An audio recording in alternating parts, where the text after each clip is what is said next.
it's me again. I'm going to do a quick lesson on two of the questions from your algebra lesson today. So these are two of the questions from the practice that you did in algebra. I'm going to go over them, go over the correct answer, and then you're going to try two similar questions in the math lab lesson for today. Okay, so one of the questions, let's actually start with this one, said a new car is purchased for $13,000 and over time its value depreciates or decreases by half every 6.5 years. Which of the following equations correctly represents the value of the car v of y after y years? The correct answer looks like this, and I'm going to get a little creative with trying to model this on my computer. So I'm going to go through each aspect of the correct answer and explain why it's correct.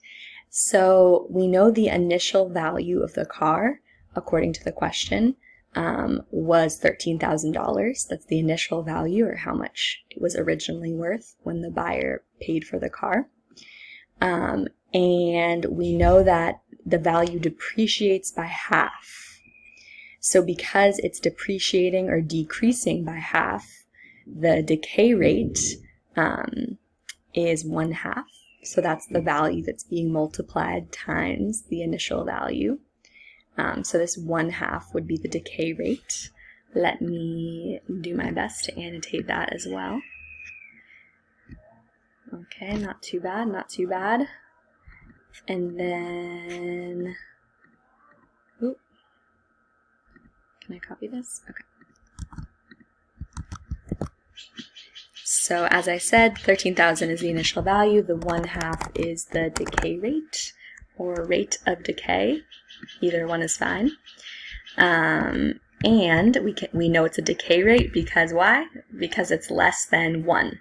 So anytime you have a rate that's less than 1, it's representing a decay or depreciation. Okay, next we have this ugly looking exponent. Let's look back at the problem to see where this exponent might come from. So it says every 6.5 years, the value depreciates by half. Every 6.5 years.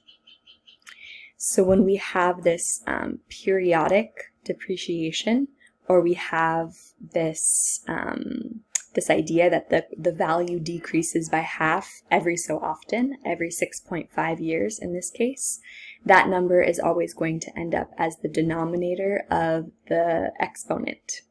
So it's the same in half-life, is where we saw this a lot, is the denominator of the exponent would always be whatever the half-life is of the substance, or however long it took to depreciate by half. So let's quickly annotate that as well. Where does the 6.5 come from? Well, the 6.5, the denominator of the exponent, to put it more mathematically, is going to be, sorry, bear with me as I figure this out, is going to be the half-life, or how long it takes the value to decrease by half. So half-life, and let's remind ourselves the definition of half-life, amount of time it takes something, some value, to decrease. I think your teachers more often said to cut in half, or to decrease by half. Okay. So there are all the pieces of the correct answer. This was practice question 2, I believe, from your algebra work for today. And there it is. That's the correct answer. Let's move on to something a little bit more similar to what you're looking at in your project. And that would be, let's save that.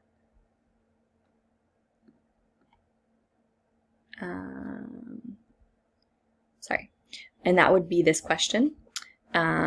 On March 30th, there are 66,497 confirmed COVID-19 cases in New York State, and the number of cases grows by a factor of 1.46 every day. Which of the following equations correctly represents the number of cases of COVID after D days? Okay, this is a lot of COVID cases, very serious. So let me pull this up so I can annotate it again. I'm going to insert a drawing here. And this is the correct answer for this one. So let's go through this one step by step as well. So we know on March 30th, I promise I'll get better at this, sorry. On March 30th, there were 66,497 confirmed cases. That's our initial value. You guys are good at that, you know that. We're also good at identifying the growth rate. So we can see here, the number of cases grows by a factor of 1.47 every day. So that's going to be the growth rate. Just for consistency's sake, let's go ahead and make sure we at least annotate the growth rate. Not a decay rate this time, it's a growth rate. Because why? Because it's greater than 1. It's the growth rate. Okay. Lastly, we don't need a fancy exponent for this. We can just use the regular exponent of d. The reason is because we don't have any type of like, oh, the cases are growing by 1.46 every 3 days. Essentially, the period is just 1 day. So every day, and let's see where it says that in the question, it says the cases grows by a factor of 1.46 every day.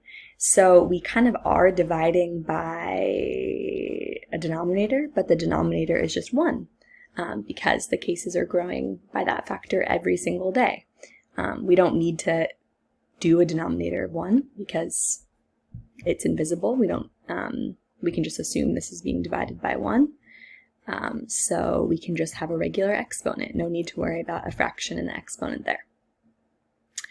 Okay, so that is the correct answer for that problem on your homework. Hopefully this model was helpful just to go through the exponent, the growth rate, the initial value for a few of these problems. What I'm going to have you do next is on the survey, you're going to, as you can see, you're going to be doing some similar problems, slightly different numbers, and see if you can get the correct answer and explain your thinking in your work for how you knew which one was the correct answer. Okay, have a wonderful rest of your day. Reach out if you need help. Bye, guys.